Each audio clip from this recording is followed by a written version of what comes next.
Good day, fellow deal makers. Welcome to the Deal Scout. On today's show, we have Mr. Phil. He goes by Phil. Phil, welcome to the show. Thanks, Josh. Nice to be here. Yeah, so all right. So as a fellow deal maker, why don't you tell us a little bit about who you are and what you work on? For the past 8 or 9 years, I've been the managing director of Forefront Venture Partners, and we are early stage investors in all kinds of tech related startups. We invest primarily in seed and Series A rounds for post revenue companies, and typically invest anywhere between $500,000 and $1 million in each one. We run one of the largest and most active angel list syndicates, as well as having a dedicated venture fund through angel list. All right. So as we get into this, we're going to go into more details about syndication. We're going to, get an idea of why, you focus on that stage of business, seed and series for post rev businesses. But kind of like take us back to if you and I went back in time and we're hanging out with you in high school, and I go, "Hey Phil, what do you want to be when you grow up? Like, what did that look like? What were you thinking you wanted to grow up to do?" Just be an entrepreneur. It's all I've ever wanted to do. It's all I've ever done. I've never worked for anyone else. I've only worked for myself my whole life. From early on, I knew that's what I wanted to do, primarily because of my father's influence on me. Okay. So what kind of business was your father in, and did he get you involved in the business early on? He had several businesses over the years as I was growing up. The largest and most successful was a publishing company, which was not an online publishing company. That's how old I am. It was an offline publishing company, one of the largest, actually the largest publisher of newsletters in the country, primarily focused on B2B newsletters, but eventually we got into consumer newsletters as well. And so that was a business I would work. I did some work with and for a little while. He always, growing up, he always had me involved with projects. In fact, just a funny memory. I remember when I was probably, I don't know, 8 or 10 years old. He was the owner of the country's largest wholesale travel agency, travel company, and they used to run ads on TV. And like me, my dad never liked to get ripped off, right? None of us want to get ripped off. Yeah, that So sucks. he used to tell me, all right, sit in front of the TV, and I'm going to give you a schedule of when our ads are going to run. I want you to watch them and make sure they play the entire ad. If they don't play the entire ad, I want you to mark it down and let me know so I can get a refund. And so I'd sit, and he paid me for each ad that I watched. And so I sat there and, this is great. My dad's telling me to watch TV. Most parents tell their kids don't watch TV. He was telling me, watch TV, make sure we don't get ripped off. All right. What year? I know this is going to date you a little bit, but you got to give us an idea of what year was this? Uh, Mid 70s. All right. So mid 70s, you're sitting in front of, the TV with the antennas Got the sticking three up. channels, plus PBS, Yeah. And NBC, ABC, CBS, and PBS. That's about it. all right, what's the deal that you structured with dad? So dad comes to you and He says, "Hey, paid me for each commercial. And now that I think about it, he might have paid me for each commercial where there was a problem and not each commercial. I think I negotiated a bad deal, yeah." yeah, but he paid me for the commercials. I Do don't you, remember if it was each one or do ones you where there remember were, how much it was? no, All right. I So do not. you're But it like was a significant enough that I was willing to sit there and watch commercials. All right. So let's play a quick game, talking about deals. If you were to go back and do a deal with dad now, right, with all the knowledge you've accumulated, and you were to go back and, your dad had a B2B newsletter, publishing company, travel agency, and if you could strike a deal with your dad, right, you go back to the 70s and strike a deal, what kind of deal would you strike with your dad now? To sit there and watch commercials? Sure. Or something For my else. dad, I would do it for free now. I Yeah, don't yeah. need the money, thank goodness. He's my dad. Now I would do it for free. But back then I was, whatever he would pay me, I don't think I did a lot of negotiating. He was very generous with me. Oh, your dad sounds like a cool guy, all right? So Well, here's another example. When I was even younger than that, when I was really young, this is back when people used to use money instead of credit cards, right? yeah. So every day he'd come home from work, he'd have a pocket full of coins, change left over. He'd put them in a big container, like a big pickle jar or something. And like after years, he had accumulated tons of change. So he said, and the bank wouldn't take it. This was before Coinstar. You had to wrap them in these little cardboard wrappers, and Yeah. like 50 pennies per wrapper or 20 nickels per wrapper, and wrap them, and then you bring them to the bank. So he paid me for each wrapper I did. So I'd wrap the nickels and the dimes and the quarters and the pennies, and for each one he'd pay me.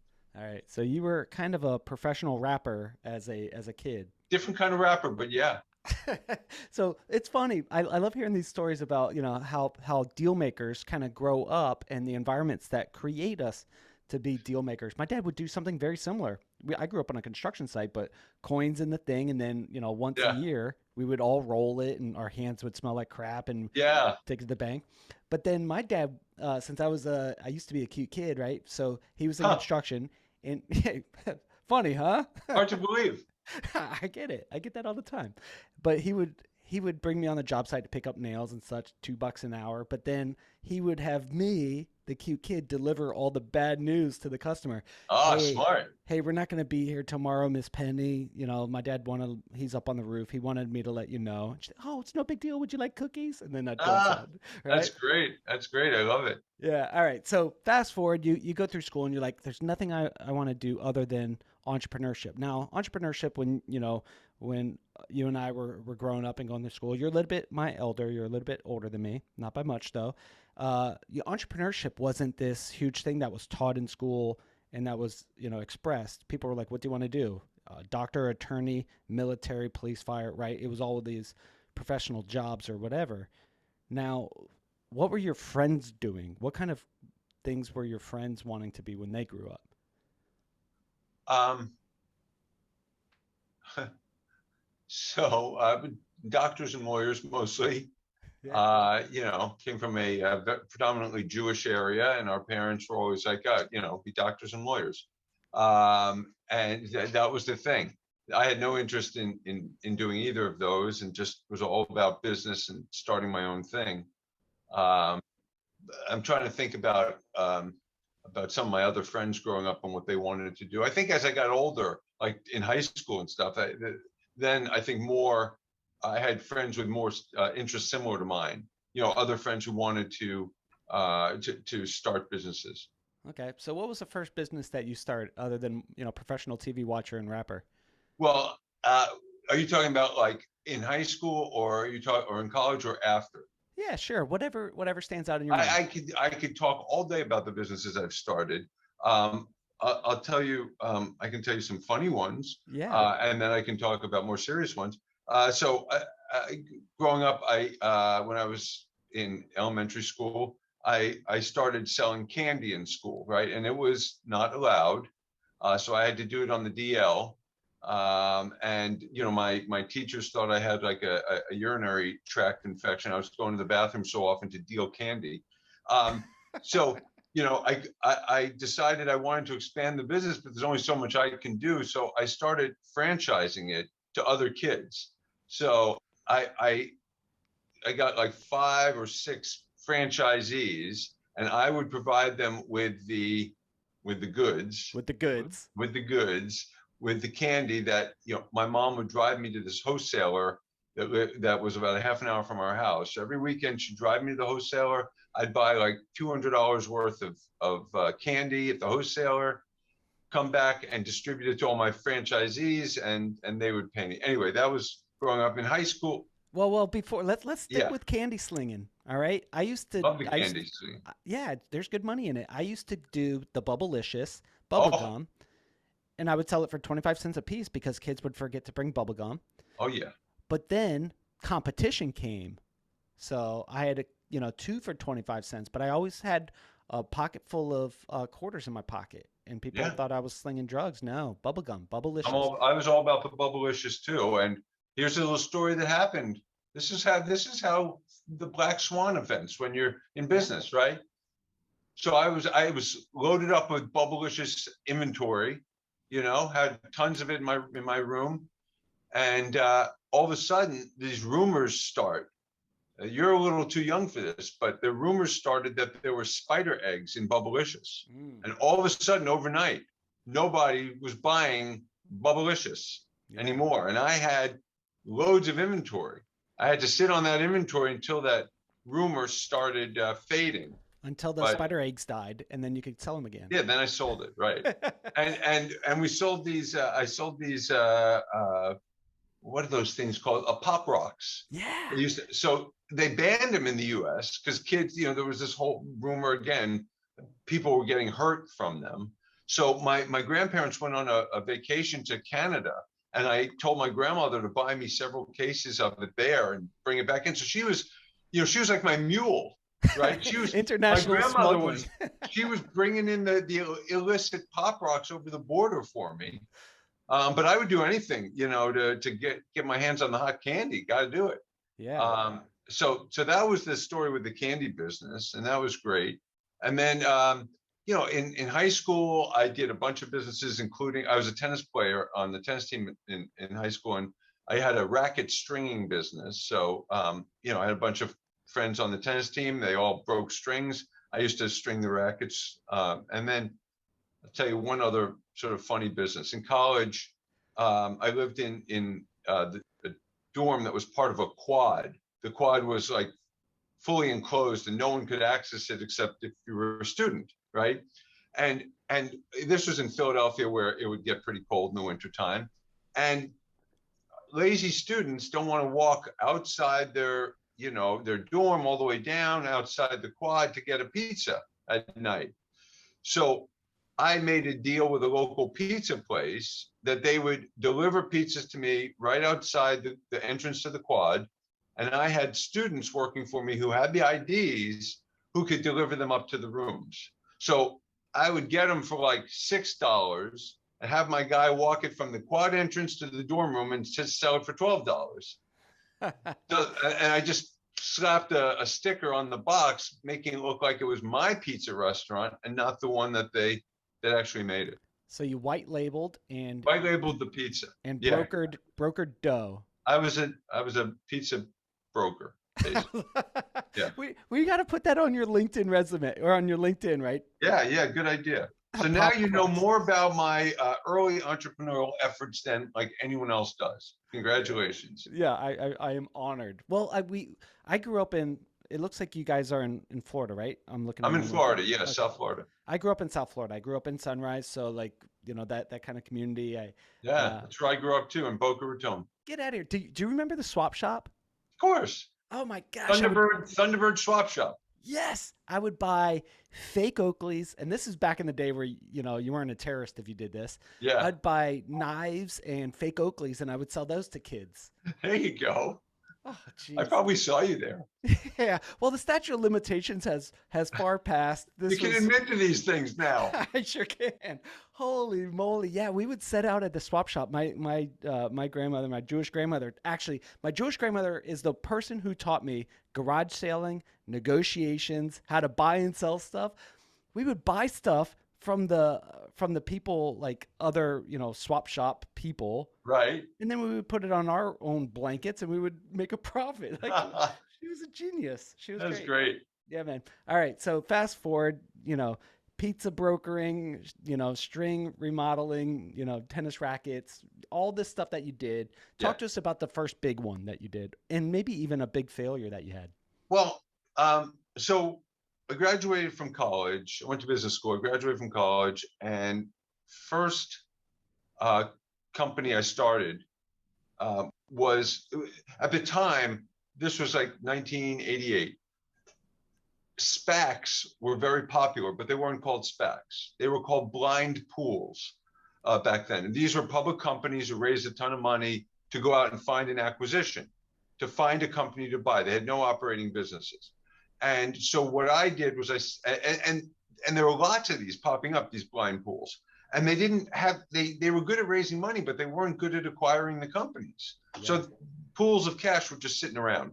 So I started a company to work with these blind pools and help them identify and acquire target companies. And it went really well because it was just the right time for it. And so we helped lots of public companies to do their acquisitions. And I got paid cash and stock in these companies. And so it worked out really well. And this was, before Zoom. So no one knew how young I was at the time, which was great. So talking on the phone, I didn't sound like a young guy. And so no one was questioning me about, hey, how do you know how to do this? So that was my first business. And I had a second business at the same time. This was at 1988 when interest rates at the banks were really high. Yeah. And yeah, this was right around the time of the S&L crisis, savings and loan crisis. And so you had all these savings and loans, mostly in Texas, fighting for depositors' money, right? And they were competing on interest rates on CDs. We'll pay a little bit more. We'll pay a little bit more. So I started a CD brokerage where we would work with people who had money to invest in CDs, and I'd get them the best rates on CDs in the country because it's all FDIC insured or FSLIC insured. So it didn't matter if they were with weak banks or strong banks. It was all guaranteed by the government. And I would find the best CD rates for them. So that was the other business that I did right out of college. So were you sitting just in front of a phone and a white pages or yellow pages, just calling what's your rates, what's your rates, what's your rates? Let me buy 1,000, whatever. Yeah, can you imagine today? It's so much easier, right? Yeah. This was pre-internet, and I had to call all the banks constantly. It was fortunately they set the rates, usually for a day or a week at a time. They didn't change them during the day. So I'd call them, I could say every morning or every Monday morning, get the rates. And then I'd know, okay, for this week, I've got to place all this money at this bank.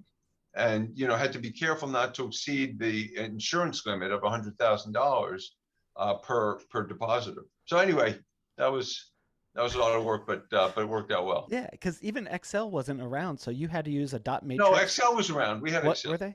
Okay. Barely. It had just come out. Or maybe it was Lotus 123. Yeah. Yeah, remember that? Are you that old? No, I don't remember that, but I do remember when Excel first came out. You but don't remember. I don't remember Lotus. No. Sure, Josh. I do not remember Lotus, but All right. I do remember the dot matrix printer. My dad had spreadsheets and such, and you Sure. could hear the printer going, back and forth and such like Yeah. that. The paper, and he would pay me, not pay me, Josh, go peel off the edges of the things, Oh, yeah. right? Uh-huh. All right. Sorry, we're reminiscing. We're having a fun time This going is back. fun. So, you know what's funny? I want you to compare this as to what's going on with SPACs. I have a bunch of SPACs reaching out to us now going, hey, we're having a hard time identifying and acquiring target companies. I know. Here we are, what is that, 30 years later? Still having very similar issues. Yeah, I have a call 1 hour from now with a SPAC. It's sitting on a bunch of money looking for acquisition. 1 hour from now, literally. Isn't that crazy? And that's where it's funny. I own specialpurposeacquisitioncompany.com, long ass domain, but we're starting, our brokerage is starting to focus on helping identify and acquire. That's great. Oh, good for you. But you got a 30-year head start on me. Maybe we should just do a deal together. Yeah. So let me ask you a question. All right, so here you are, a young guy. You're doing blind pools and working with SPACs before they were known as SPACs and before they became popular and every single football player had their own SPAC, right? Doing those kind of stuff, working with public companies, and then brokering CDs. Like, at what point would you say you started to make it, right? Like, so you started becoming a big deal at what age? With that first company, with the blind pool company, I was making good money and getting good stock positions in these companies. That I made decent money for a 22-year-old at that stage. So I was doing all right.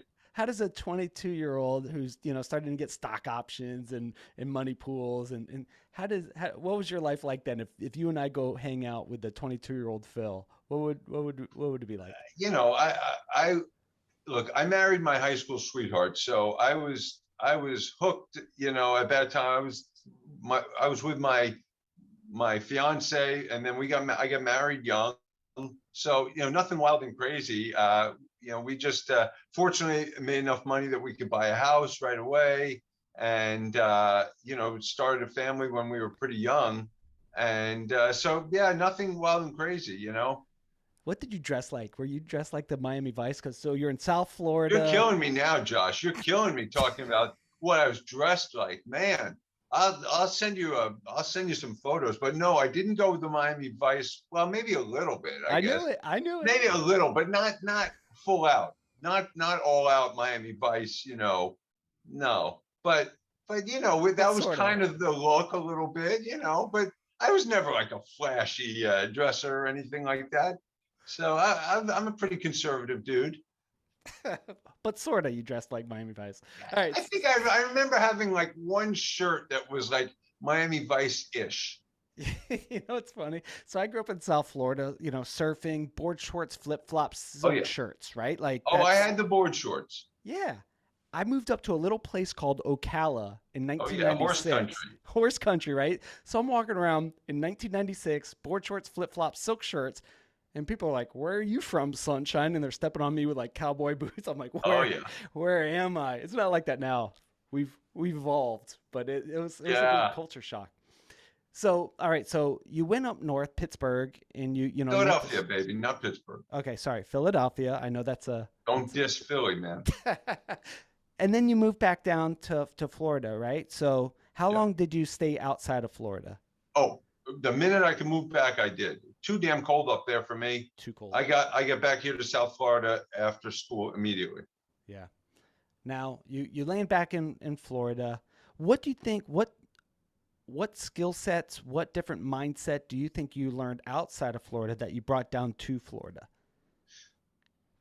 Well, I mean, I learned a lot in business school. I mean, I feel like um, both in terms of like the actual curriculum, the actual classes I took, but also just in terms of like my own personal evolution in terms of thinking about businesses and identifying um, needs and problems that businesses have or consumers have. I think I became even better at that than I had been. Just trying to like I became very astute at identifying those types of needs. That's why you can see like in the first two businesses I started after college, it was very specific pain points that I was trying to solve for my customers. Yeah. So now you have the largest angel syndicate. That's that's awesome. Talk to us about that. First of all, what the heck does that mean? For people listening, go, I have no clue what a syndicate is, Yeah. no clue what an angel group is. Right? Tell us what that is. Yeah. So years ago, after selling one of my companies that I started angel investing, doing venture capital investments, and it started with friends and family who asked me to invest and help them, and that expanded to beyond friends and family, and it became a full time gig, and I started doing it full time in a more professional way. And so about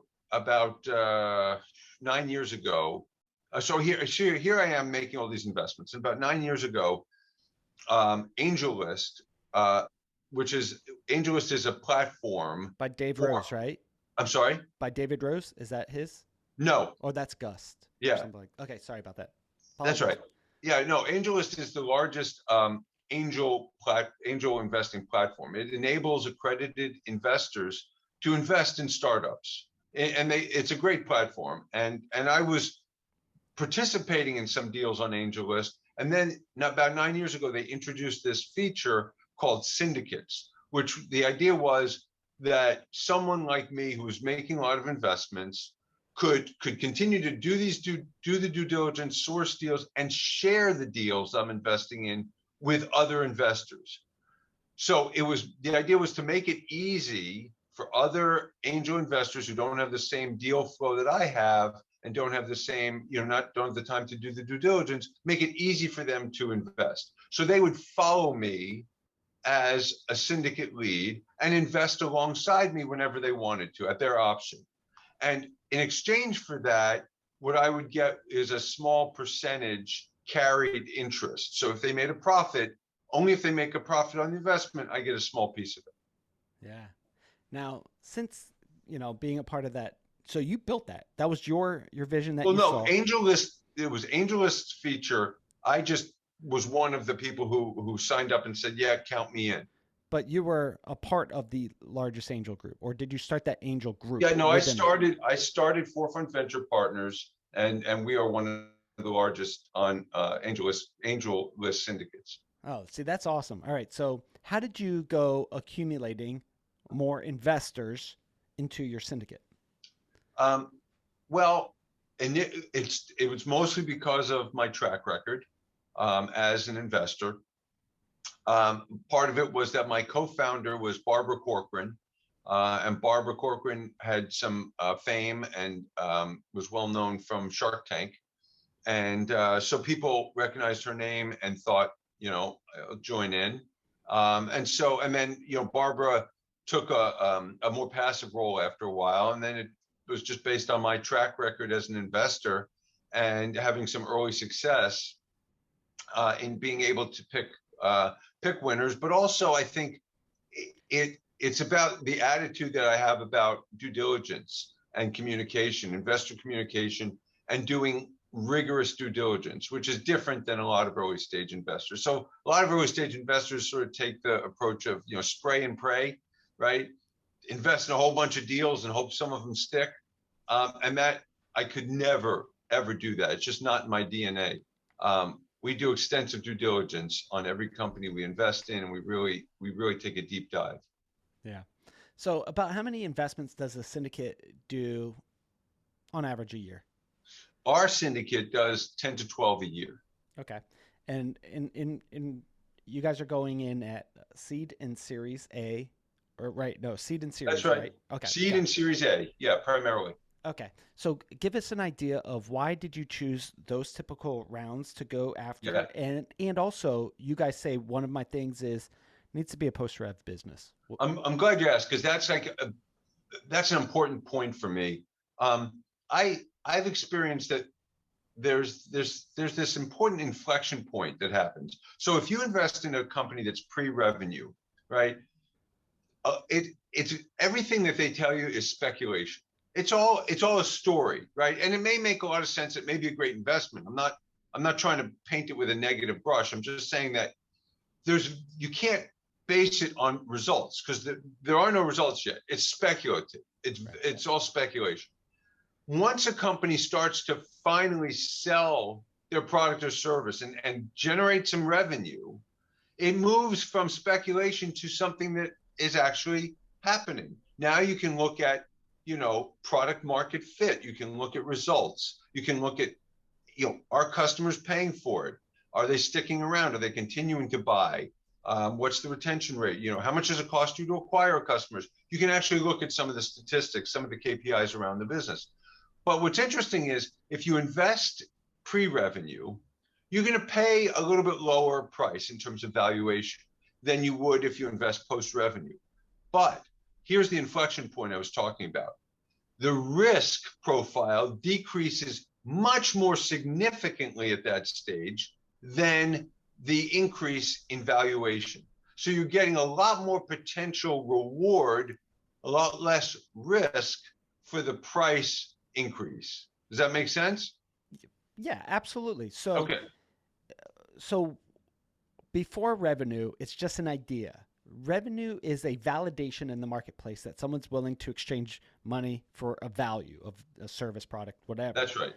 And what you're saying is when a company moves from revenue, they go from speculation. At that point, they could go to starting to work on scalability and growth because at that point, the cost of acquisition, all Yeah. these things. They've they've started to figure that out. Started to, right. Now money, your money at this point is a better use. Now, why do you think the spray and pray, the average angel investor, why do you think that they might go more, or even VC groups, why do you think they choose to go pre-revenue versus post-revenue? Well, a lot of it is that sometimes you can't get access to the deals post revenue.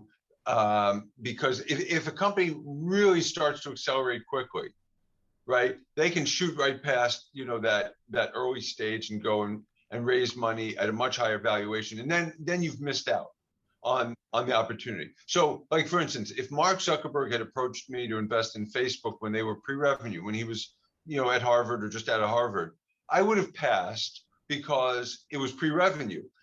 Had I waited until they were post revenue, and this is like even more true with Twitter, but had I waited until they were post revenue, the valuation was insane. It was much too high for us, and I would have missed out on the opportunity. But I'm willing to miss those opportunities in exchange for taking less risk, investing only in post revenue companies. I think that trade off is worth it every day. Do you think the fear of missing out causes a lot of investors to make poor decisions? And have you seen that? 100%. 100%. FOMO, fear of missing out, drives a lot of bad decisions in investing and other things. And we don't pay any attention to that. I know from years of experience, if I pass on this deal, there's another deal coming. Yeah. There's always another deal coming. But is there one deal that you look back and you go, damn it, I wish I would have got that? Yeah, we call that our anti-portfolio. We have companies in our anti-portfolio, and you know, what we try to do is learn. Like when I hear about a company that I looked at and passed on, and I hear about that they went on to raise like a lot of money or their valuation is now soared, I always go back in my emails and I look at my exchange with the founder and why I passed. And I try to go back and say, was that reason valid at that time? If it was valid at that time, then I don't regret my decision. Sometimes I'll look at it and say, you know what, Phil, that wasn't a great decision at the time. Like I was being too conservative or I was being too whatever, and it wasn't the best decision. And I'm going to learn from that. But sometimes, fortunately, most of the time, I feel like, okay, you know what? Given what I knew then, I made the right decision. I don't regret it. Yeah. I do something similar, and I think I might have read this from maybe Bradfield or maybe that book, The Venture Deal. But I started taking they call it like a pass journal, right? So it's like you pass on a deal, you write down why you passed, write down your thesis, write down your ideas, whether it's to work with a client or an opportunity. So I started writing like I'm passing on this because the person undervalues this, or they lack confidence, or even though they have a skill set they can't sell it, and Right. I'll write these things on there. So it sounds like you do something similar with your email thread. So when you pass on something, do you give an explanation of why you're passing? 100% all the time. And then I try to help those companies as much as possible. So I'm a big believer in giving back and helping helping all companies, even ones I'm not an investor in. So, if I find a connection or a company that might be helpful to them, even though I didn't invest, I'll refer them over and try to make a connection for them because I just believe in good karma. Yeah. So sometimes things come across my plate. Well, actually, before I go through that, man, we got to. So you guys do about 10 to 12 deals a year. How Yeah. many do you and your group look at a year to get to those 10 to 12? Right now, we're looking at between 40 and 50 a week. Um, That's so a the lot. numbers have gotten pretty crazy. Um, Literally, it's that many. It's like 10 new deals a day on average. It's gotten pretty crazy. So it's tough, and that's another reason why having a post revenue sort of criterion is important because it helps us to separate out a lot of those deals right away. So Yeah. not all of those 10 a day are going to be post revenue necessarily, but we can separate those out right very, very quickly. Yeah. But I'll tell you, we spend a lot of time going through. Can you imagine, thousands of deals a year getting down to just 8 or 10? Yeah. No, I get it. So there's the spray and pray method for the investor, but there's also a spray and pray method for a fundraising founder, right? So they open up LinkedIn and they type and they go, "Here's my pitch deck. Here's my pro forma. Here's my blah blah blah blah blah." So you're getting 40 to 50 deals a week, right? Some are probably the spray and pray, just like landing on your lap. What are the ones that rise to the surface? Let's just take out revenue for a second. Yeah, sure. What are the ones that you go, "Oh, I'll look at that." What does that contain, or how do they approach you? Talk to Yeah. us about that Well, process. the approach, um, we're fine accepting cold outreach, cold emails. Most VCs aren't, but we're okay with that. It's certainly better if it comes through someone that we know. If it's a referral from someone we've worked with, a VC or a founder of one of our portfolio companies or a friend or whatever, certainly better. But in terms of like the content of the email and what would get us to want to pay attention, it's really simple. The company is solving a real pain point with a unique or differentiated smart solution, right? And Hmm. they're addressing a large market, and their founders are uniquely qualified to solve the problem. I mean, those are the things, right? What are they doing? Are they solving a real pain point, or is this just a kind of nice to have product? Are Yeah. they really solving a pain point? Are they doing it in a way that's differentiated, better, unique? And are these founders the right people to solve the problem? Do they have the experience? Do they have they felt that pain point themselves? And if they have, and they have the experience, then that's better. That's great. And so those are some of the important points. Yeah. I love the ones where I'm solving this pain point for myself, and I'm sure other people like me might need it too. Got to be a large addressable market. If it's a market of one, that's not going to work.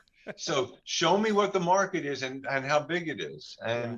and then I'll get on board. Do you ever get uh, everybody in the world drinks water, and if we could capture 1% of the marketplace, then and sell them our water, then we're going to be trillionaires. Yes. Anytime, a pitch deck or an entrepreneur tells me, if we could just get 1% of the market, I'm like, I'm tuning out already.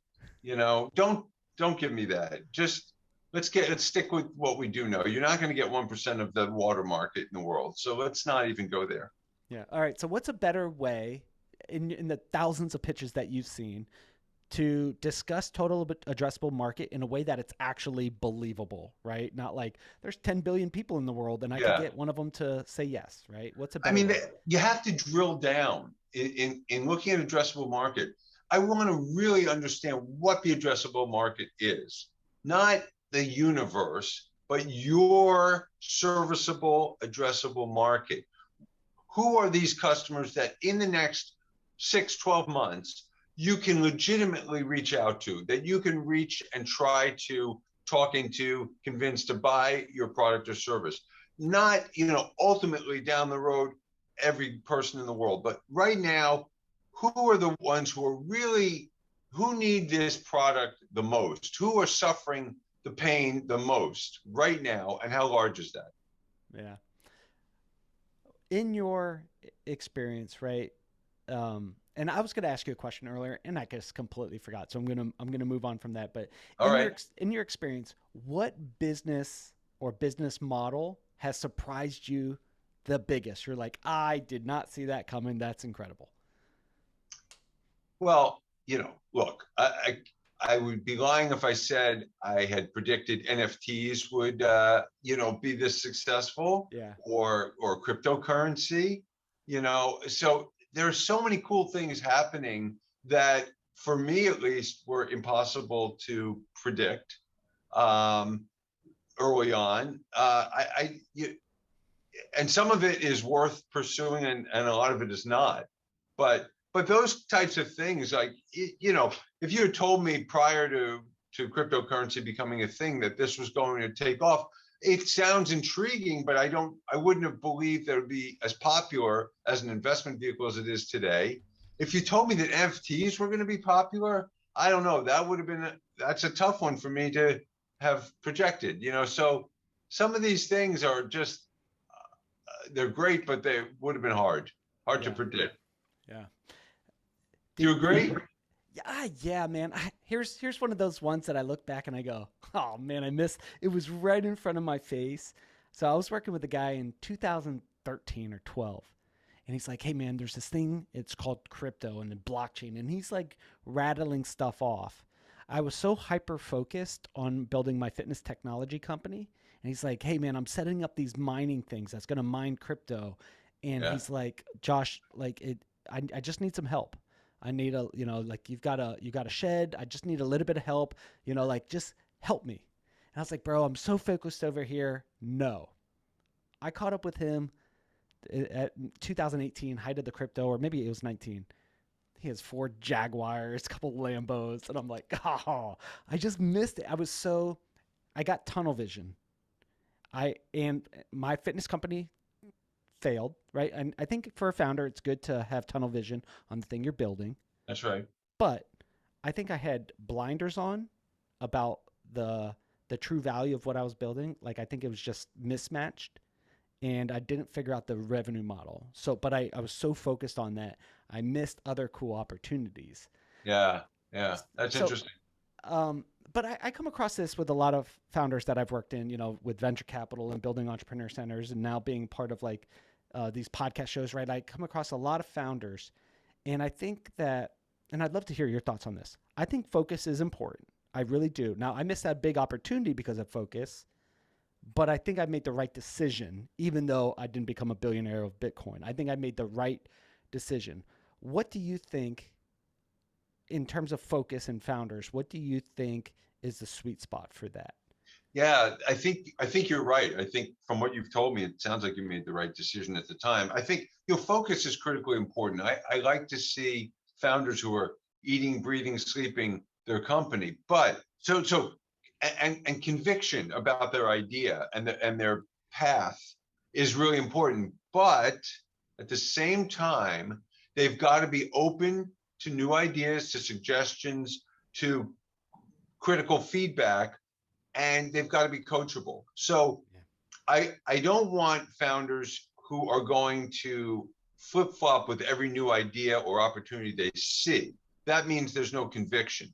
So they have to have this fine balance between a good amount of conviction and confidence in what they're pursuing, but also being open to input from others and and open to being coachable and to change a little bit. And like you were saying in your fitness business, if you're not finding product market fit early on, you've got to be open to switching your strategy or into pivoting a little bit, or perhaps ultimately, closing the business. But you have to be open enough and not so tunnel visioned that you can see that you don't have product market fit. We need to make a change. Yeah. Here's the mistakes I made early on, Phil, and I'd love to share this with you, and then I would like you to coach me as we're coaching other people. Okay. So Yeah. that's this kind of setup. So one is I think as a founder, I was so confident. So when I would ask advisors and like I would ask a lot of people their advice, but I think I was seeking more validation Yeah. than I was actual advice. And then, secondly, I think that I held on to this business idea and concept far too long. I cashed out my pension. I went all in, moved my family all around, the U.S. trying to chase money and chase this thing.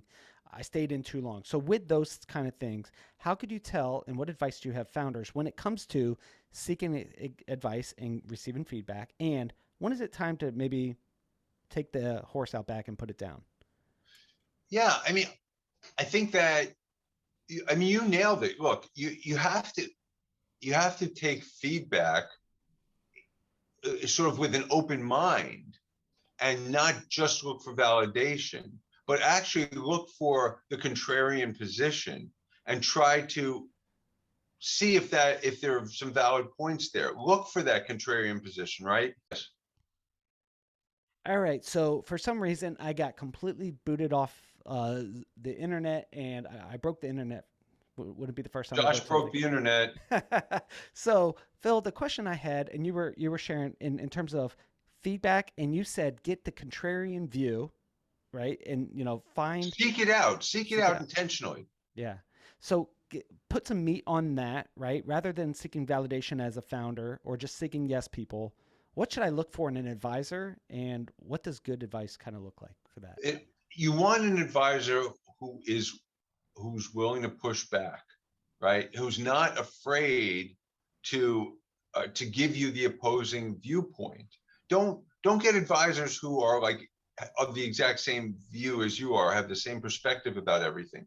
You want diversity in advisors and board members, and you want different points of view. It's really important. And then take those contrarian views and try to objectively measure them against your perspective and see if there's some valid points there, and see if you can incorporate that into your thinking.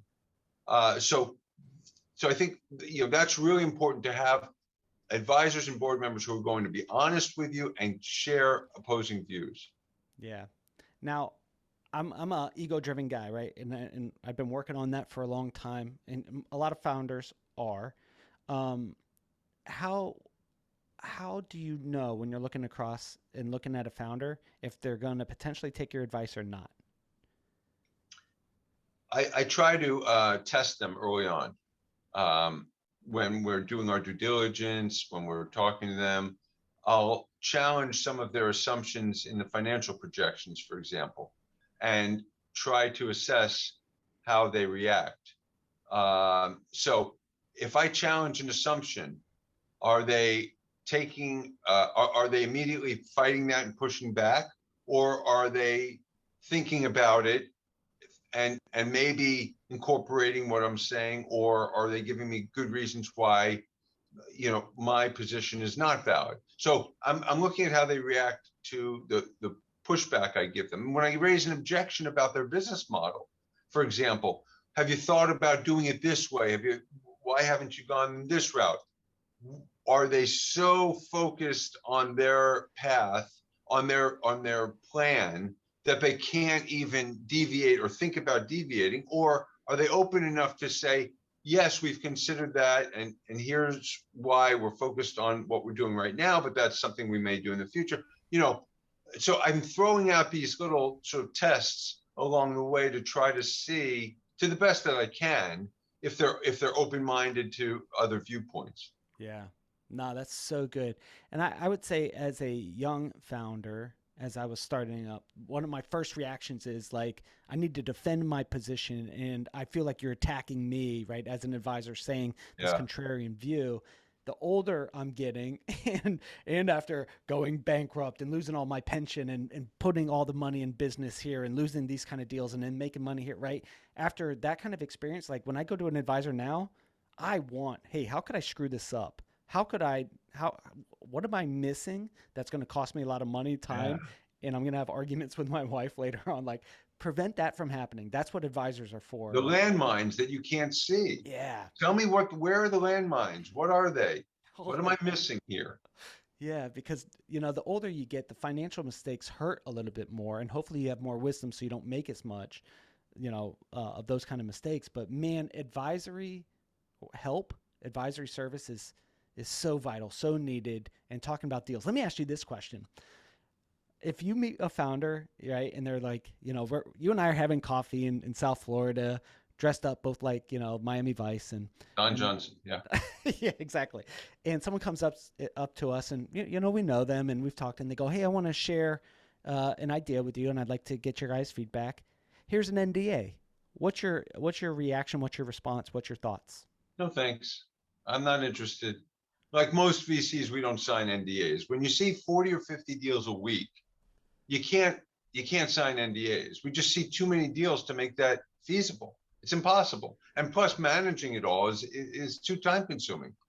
Look, every business owner thinks that their idea is so different and unique and special, that they need to keep it a secret, right? Yeah. That's not what the idea is. Not what's going to make the company a success. It's the execution. It's all about execution. So I could tell if you're good at executing, I could tell everyone in the world about your secret idea of your great company, and you'll still out execute them. But so the idea is just just the first step, and trying to protect that. If you're going to market your business or service, the idea is going to get out there anyway. So don't do that. It's a huge red flag for VCs when founders ask for an NDA. It just means that this founder has very little experience with raising money. They just Yeah. don't know yet, but they'll find out that that's not a viable path. And Yeah. besides, 9 times out of 10, when we say we're not going to sign an NDA, they go, okay, well, we'll give you the information anyway. So if you're going to give it to me anyway, why even ask for the NDA? And my question is, what attorney wrote up that NDA, and have they ever worked in a VC or raised capital?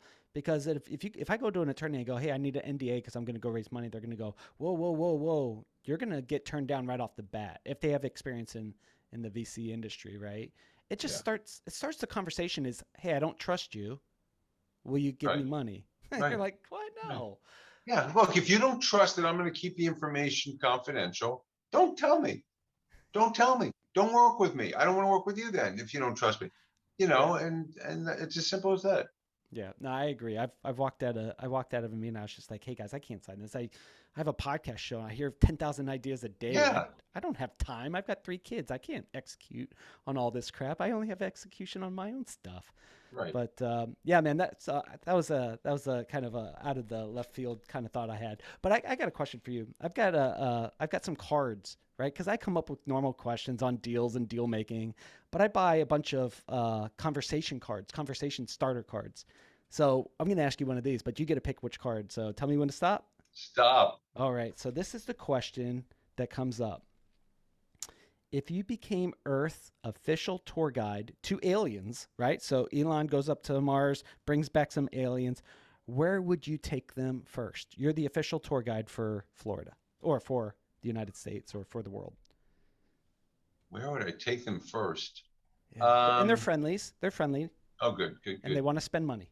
Yeah, take them to Coney Island, get a hot dog. They got to. No, I would take them to Philly and get a cheesesteak. Get a cheesesteak in Philly, at Abner's Cheesesteaks. And that's an odd question. I don't know. I think that if I were interested in explaining to them like sort of about business and commerce, I would take them to New York City, right? Yeah. That's a hub of all things, in my view, business and entrepreneurialism, and you know, I would start there. But if it were wintertime, I would take them to Boca Raton, Florida, where I am, and so they could, be in the sun and the warm weather. Because I told you I don't like to be in the cold. Yeah, Um, man. but Flip that, flops, board shorts, right? yeah, exactly. I don't know. That's kind of a strange question. I don't know where, I don't have like a great answer for that. Well, I think it's a weird question, It is so I think it works out perfect. cheesesteak, cheesesteak. Yeah, perfect. All right, so let me ask this question. Me, I swear, you have never been asked this question before. I I'm swear. sure. Me, you, and the alien is sitting down for coffee, and someone comes to pitch us a deal, and you just, at first couple conversations with the founder, and you see red flags, and you go, sorry, not for me, I'm going to pass. Even before looking at the deal, what are some red flags that maybe a founder could express or show, or characteristics or character traits that you see that you're like, I'm just not interested? Well, you mentioned one, which was asking for an NDA, Yep. right? Uh, Certainly, you have a lot of founders who are pre-revenue, pre-product, pre-everything, and are looking for insane valuations based on an idea, and that's a huge turnoff. They don't understand anything about what the value is there. Sometimes we see great businesses founded by great entrepreneurs, but they're just focused on a really small niche, like a 50 million, $100 million addressable market, not big enough to really get us interested. So it could be like a great product, but it's never going to be huge. Sometimes you have a great product that's more of like a feature. It's not a product in itself. It should be a feature in a product suite, that kind of thing. So there are all kinds of things like that where it's just, I think like in more general sense, when you're talking about the founder himself or founding team, if they're just really too like sort of full of themselves and overconfident at a very early stage, that's a little bit of a turnoff for me. Again, I want folks who have conviction but are open and coachable and humble. I mean, I think humility is important, to understand that you're going to learn and try to learn from everyone you interact with, including investors, and you don't have all the answers. So I think when an entrepreneur approaches us and thinks he has all the answers, that's a little bit of a red flag. Yeah, absolutely. Yeah. Uh, if we go in the future, you and I are hanging out on Are we the still with the alien? hell yeah. Like, how else are we going to get to the future? Okay, Yeah, sorry, that my was a bad, silly question. my bad. So we go to the future, of course, with the alien, but we're sitting on rocking, chairs on the front porch in Boca Raton, looking at the water, and we're looking back and we go, man, we did it. Like, what does that success look like for you and I, right? So you're 80 something, and I'll be just turning 80, all right? Whatever that looks like. We look back and we go, we made it. How do we know we made it, and what is success? For me, it's helping as many companies as I can, helping as many founders as I can to realize their dream, the same types of dreams that I've had as a founder of building a meaningful, significant company and hopefully exiting. If I can help a lot of companies do that, a lot of founders to do that, then I'm a happy camper. I mean, and that's what I've been doing, hopefully for years now, and it's what I love doing. And I want to just keep doing that. I like working with founders. I love hearing about new innovative businesses, and I just find it very enriching, to do that. And so if I'm sitting on the porch with you, 85 years old, and I feel like I've helped dozens or hundreds of founders and companies to succeed, I'm going to feel very fulfilled. I'm going to feel like I've succeeded. All right, I'm going to make you a deal, right? When I turn 80, I'm going to come to Boca and I'm going to dress Oh, up. you'll already be here. You're going to try to get me down back to South Oh, Florida. now when you're 80, you have to come to Boca already. Yeah, that's where everybody moves when they turn 80 Yeah. anyways. But I'll tell you, when I move down there, I'll dress up like Don Johnson and we'll dress up Miami Vice style and we'll have a What was conversation it? with everyone. Tubbs, and what was the other guy? The other character's name? I can't remember. I was 6. That other guy was Tubbs. Don Johnson. I forgot his name. Anyway, yeah. Anyways, So we'll put our board shorts on, and you can get us some Oakleys from the swap swap shop. shop. You got it. We'll I'll go sell over you to the some. swap shop and get some Oakleys, man. Oh, dude, that'd be the best day ever. So let me ask you this question, all right? So let's do this. You've been on a bunch of shows. You've got you've been doing these interviews and you've been chatting with a lot of people. Like, what question, personal or business, do you wish someone would ask you that you could talk about? Oh, I don't know. You've asked some great questions today. I feel like I've opened up more to you than to most of these, on most of the podcast hosts I'm with, because of your questions. But I don't know, what question would I want an interviewer to ask me? Yeah. Um, I don't know. You know, I, I like I like to talk about how we're differentiated from other investors, which we've talked about today a little bit. And why I feel like our approach with thorough due diligence is better in my view than a spray and pray type of approach. So I like that kind of meat and potatoes, discussion, to get into the weeds about my philosophy about venture capital investing. Um, Other than that, I can talk about my addiction to Peloton, on a personal basis, and how I can't stop doing it. So that's always fun. Yeah. Well, let's do this. Give me an idea of what your due diligence looks like, right? So there's other angel syndicates, there's other groups that people could get a part of, right? Yeah. So why should I, as an investor, be like, okay, I want to be a part of this group rather than this group over here? Why should I, co-invest with, with what you've Yeah. got going on? Well, it's what I mentioned before. It's just that we're going to do a lot more due diligence. We're going to do due diligence. Some of them don't do any, Yeah. right? And if you're the kind of investor who wants a spray and pray approach and wants to do more of a volume investing, I'm going to invest in 500 companies this year, and I don't really care what they are, then we may not be the answer for you. But if you want investors who are going to take a deep dive and challenge assumptions and try to look under every rock and look, then we're your answer. We're the right partner. And what I was going to say is most of the founders of our portfolio companies, we have 86 companies in the portfolio. Most of them will tell you that I was a giant pain in the ass during due diligence and we do more due diligence than any early stage investor. And they'll all tell you that. And they've told me that, Phil, you were such a pain. You were asking all these questions, taking up so much of our time. Yeah, it's my money and I'm putting my name on the deal. I'm going to go out to ask you, Josh, to invest alongside me. I'm putting my name on that deal. I'm telling you, I think it's a good deal and I'm investing in it. I'm not putting my name on it unless I really believe in it, unless I've done a lot of work on it. And if the company is not willing to give me the information I need, that's a pass. That's a hard pass, as my son would say. Yeah. Hey, listen, if you're in, and if I could get some Pop Rocks and Bubblicious out of the deal, I'm in. I think I still have some of that Bubblicious sitting around. I'm going to send it to you, man. 40-year-old Bubblicious. Yeah, with the spider eggs. It's got to be. Remember the baseball cards where they'd have the piece of gum in it, and you That bite was it. that was the worst gum.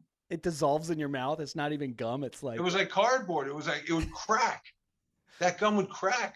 yeah. That was I bad. I think the secret model there is they were using that gum to absorb all the moisture in the air, so it didn't get on the cards. It wasn't gum. Oh, We were eating silica gel, that's what essentially. it I was. think so. Josh, that's so smart. Yeah.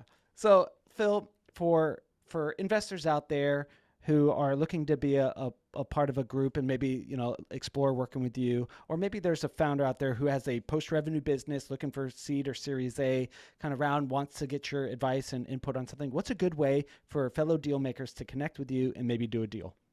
Yeah, I mean, our website is forefrontvp.com. V is in venture, P is in partners, forefrontvp.com. So you can go there, you can submit your deal, you can join the syndicate, you can go on AngelList and join our syndicate, reach out to me on LinkedIn, send me an email, all of that. We're, again, open to cold outreach, always looking for good deals and always looking for new investors in our syndicate who can help our portfolio companies. That's a big hallmark of what we do. Our syndicate investors are great about helping our portfolio companies succeed. Yeah, that's cool. Hey, real quick, if I grabbed your phone and I was scrolling through your music playlist, what song, if we went like throughout all of your life and we picked the one song that you played the most, whether 8-track or record or, CD or MP3, like what song You have had you to go played? 8-track, didn't you? You had to show everyone how old I am. Or cassette, or what did they All right, have before well, that? The look, monogram thing? I go through different phases. So with music, uh, you know, I had my punk rock phase. Right now I'm in a Grateful Dead phase, which I've been in before. Uh, One constant throughout my life has been Billy Joel. Big Billy Joel fan, have been since I was a young kid. I love Bob Marley. Love some reggae music. But I also love the Clash.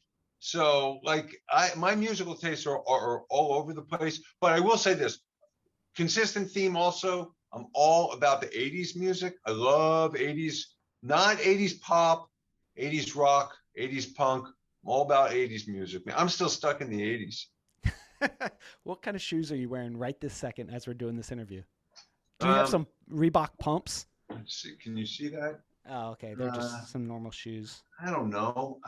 But I love the Allbirds. That's what I wear most days. I'm Yeah. all about Allbirds. I love those. They're so comfortable, like wearing slippers. Yeah. I bought them for like everyone in my family, and I love Allbirds. They're really super comfortable. I'm not a shareholder, so I'm not trying to promote it, but I wish I were a shareholder. But great company and really good product.